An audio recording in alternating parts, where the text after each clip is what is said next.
Neste desenho esquemático, podemos observar que as células neuronais agrupam as células fotossensíveis em regiões circulares, como essa que está representada aqui em cima. Aqui uma célula bipolar está ligada a esses três cones, a esses três bastonetes, poderiam também ser cones, em azul, enquanto essa célula horizontal está ligada a todos esses bastonetes da região circular. E assim o sinal é processado em conjunto pelas células neuronais. Por exemplo, se um fóton chega nesse bastonete aqui, ele envia um sinal.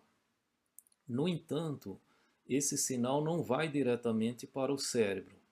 Antes disso, ele é processado pelas células neuronais de tal modo que ela leva em conta o que está acontecendo também nos outros bastonetes. Se chega um fóton aqui, mas não chega nada, nenhuma luz nos outros, então a informação que vai para o cérebro é uma.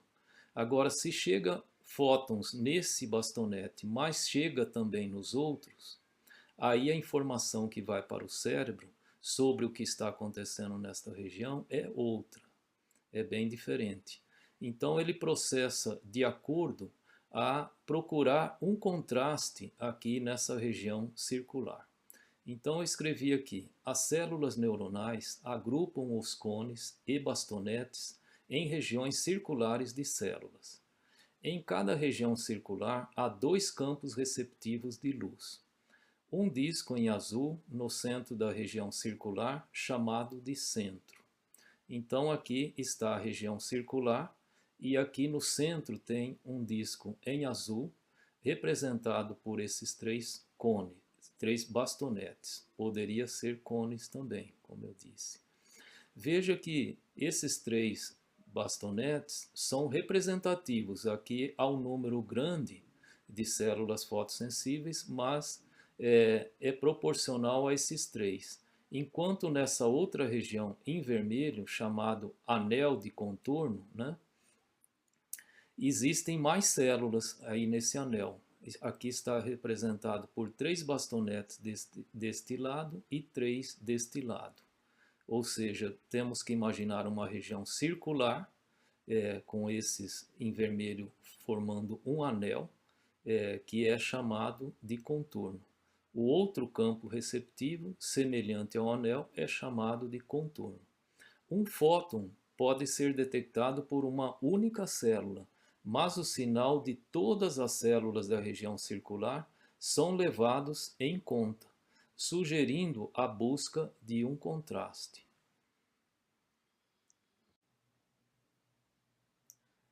Assim, as células nervosas modulam os sinais dos fotorreceptores de acordo com a intensidade de luz, tornando o processo de transdução menos sensível em luz brilhante e mais sensível em luz fraca. Esses três cones representam uma região circular na retina. Aqui está a região central dessa região circular, que está representada por um cone e está sob luz. E aqui está a região do anel, ou região de contorno, que está representada por dois cones e essa região está no escuro. Assim, o cone que está sob a luz está hiperpolarizado, enquanto os outros dois estão despolarizados.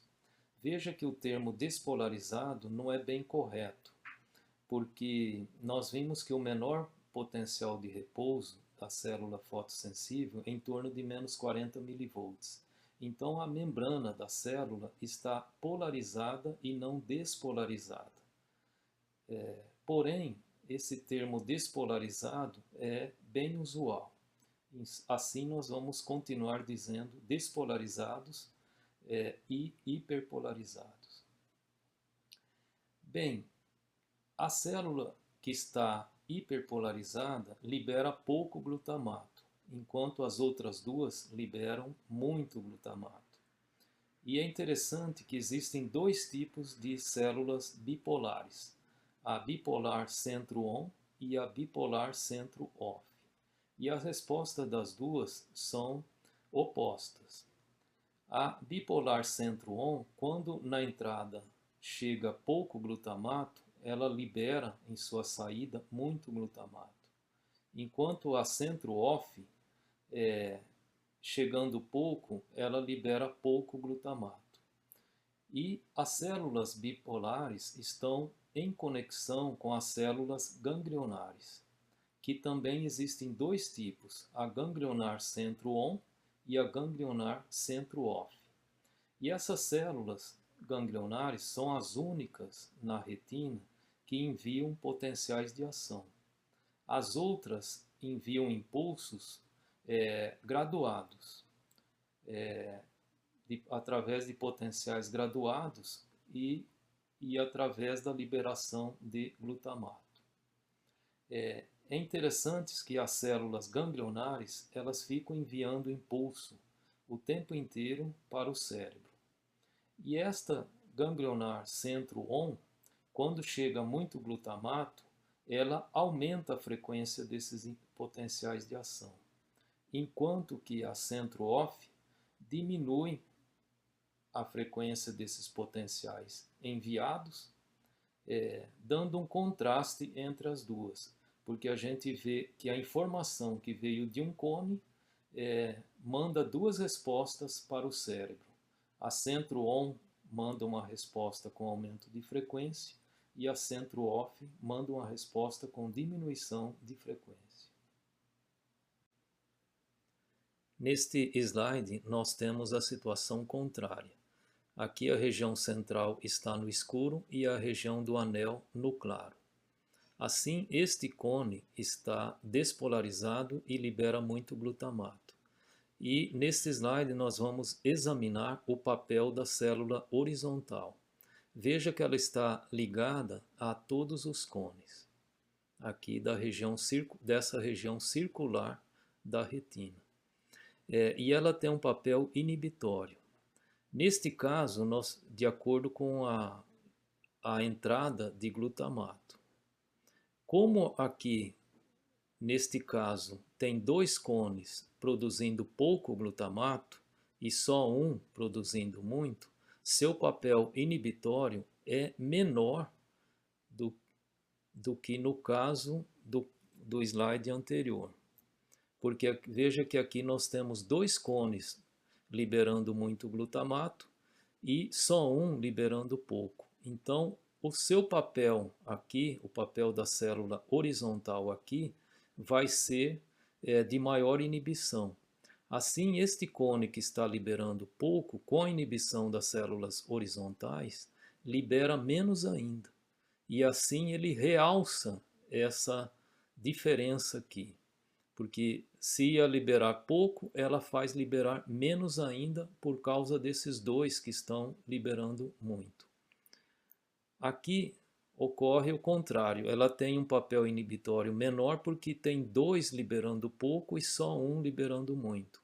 Então ela tem um papel inibitório menor e o que vai acontecer? Se esse aqui libera muito e ela tem menos, oferece menos inibição, vai realçar ainda mais essa quantidade de glutamato aqui vai se destacar e vai dar um sinal mais forte. De modo que ela nos dois casos, ela realça a resposta da região central em relação às outras, porque esta está no escuro e a outra na luz. E na situação contrária, esta na luz e a outra no escuro.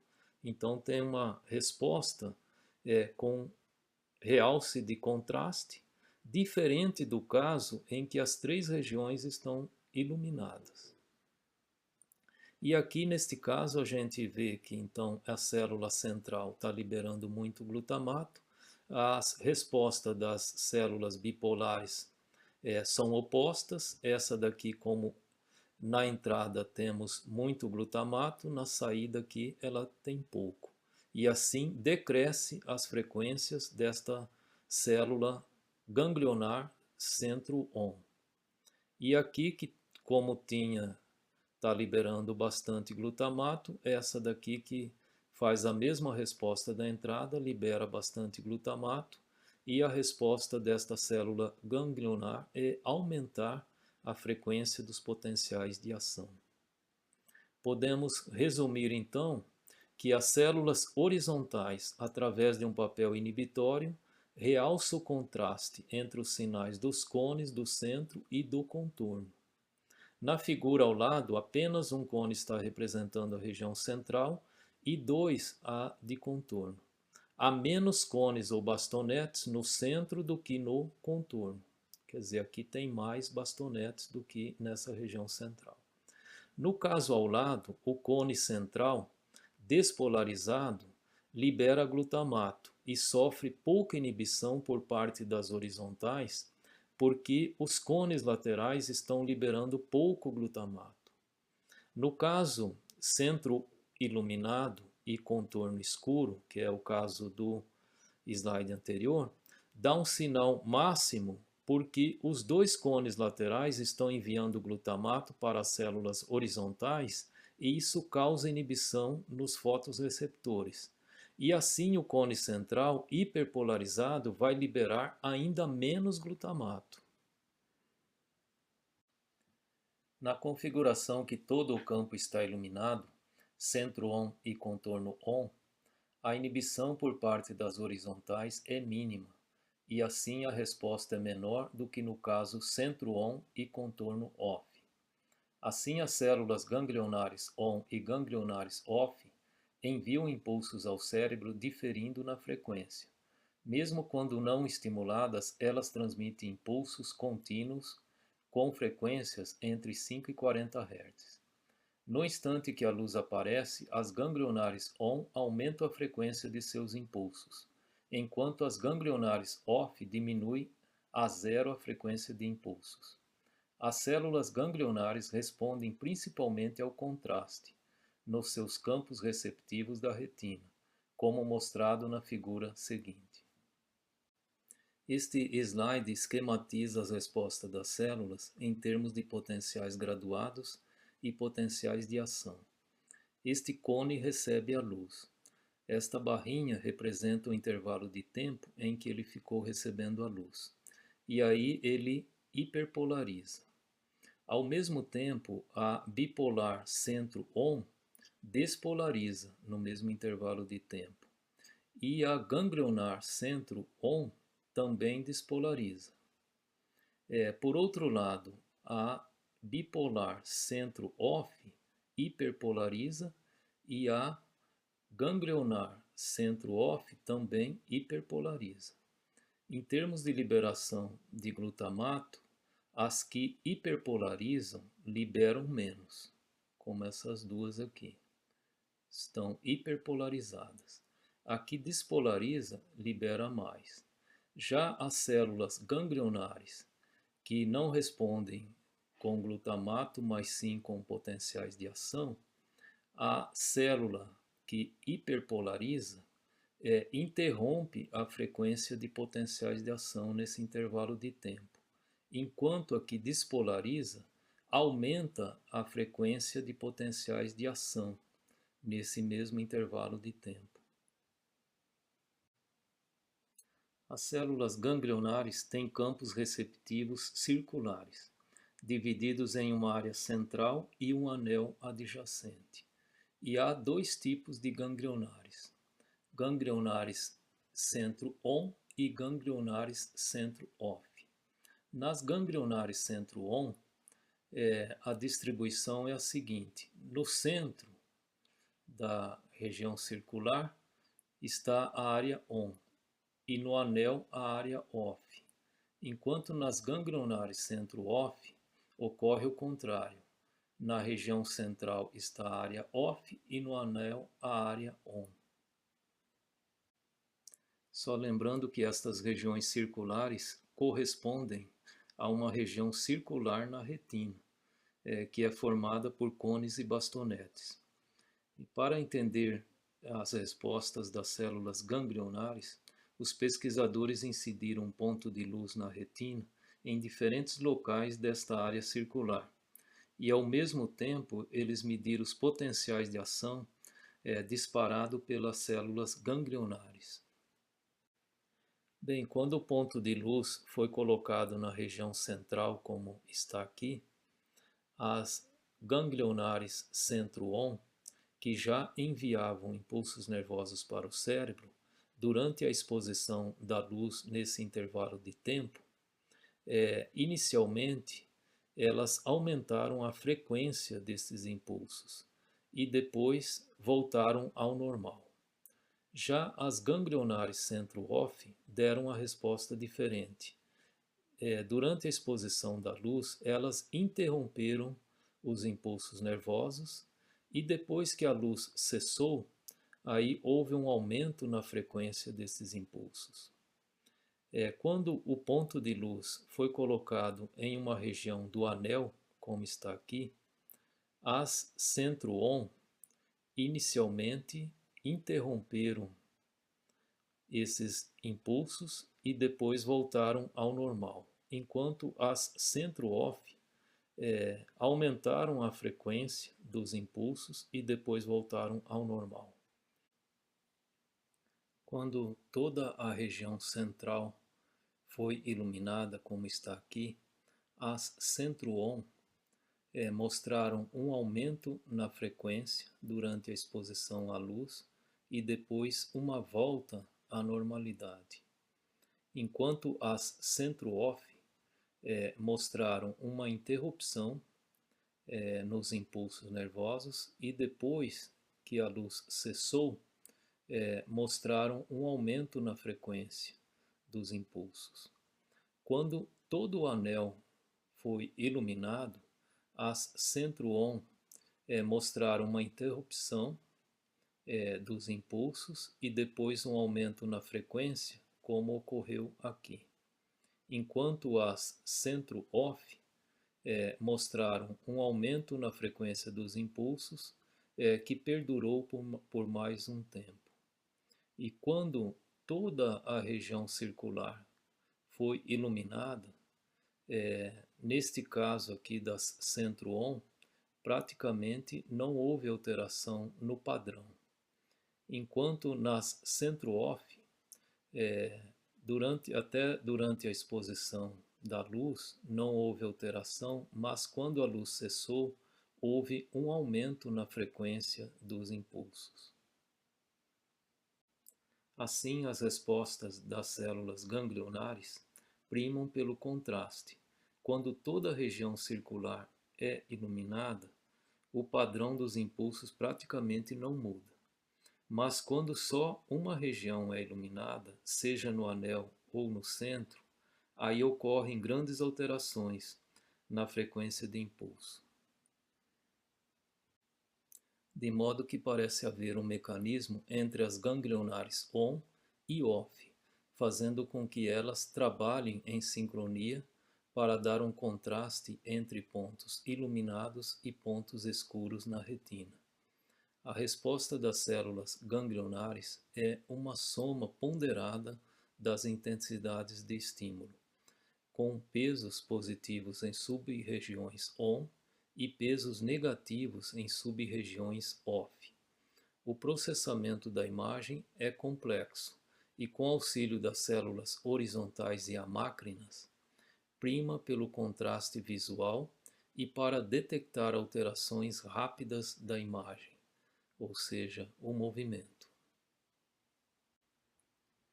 Bem, este slide explica por que na região da fóvea temos uma resolução de imagem muito melhor do que na região periférica da retina. Nós já vimos este gráfico, ele mostra que a concentração de cone na região da fóvea é muito maior do que a concentração de bastonete. Mas não é isso que faz a diferença de resolução entre a região da fóvea e a região periférica. O principal motivo dessa diferença de resolução é que na região periférica há muitas células fotossensíveis conectadas a uma única célula nervosa.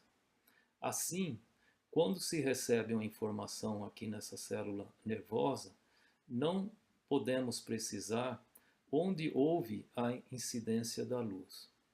Por exemplo, se um fóton atinge esta célula fotossensível, a informação que vai ao nervo óptico é uma.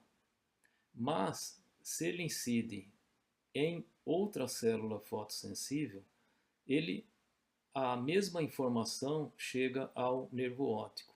Assim, não é possível precisar se essa informação que chegou no nervo óptico é oriunda de que local, né, nesta região da retina.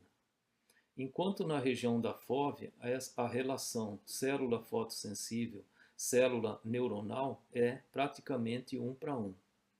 Assim, a informação que vem para o nervo óptico e depois vai para o cérebro tem uma precisão maior, ou seja, ela vem dessa regiãozinha pequena aqui. Como a relação célula fotossensível, célula neuronal na região periférica é 100 para 1, mais ou menos, e aqui é 1 para 1, isso permite deduzir que essa região aqui é aproximadamente umas 100 vezes maior do que esta daqui. Assim eu escrevi: na região periférica enxergamos menos e não podemos fitar os objetos porque a relação de células fotossensíveis em relação às células neuronais é grande, ou seja, há muitos fotorreceptores por célula nervosa. Na fóvea, a relação fotorreceptor-célula neuronal é praticamente 1 para 1. Daí essa grande diferença de resolução, que está associada, então, às conexões nas terminações nervosas.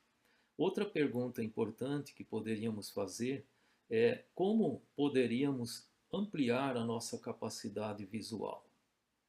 Então, escrevi aqui: nossa visão poderia ser aprimorada ampliando a área da fóvea. Aí a gente enxergaria uma área maior com melhor resolução. Mas isto está associado a um aumento de células nervosas. Isso leva a um aumento do diâmetro do nervo óptico. E, além disso, vai ocorrer um aumento na área de representação do cérebro. Ou seja, o ser humano teria que evoluir e ter, assim, maior espaço para as quantidades de células necessárias para isso, ou então de alguma forma, diminuir o volume da célula.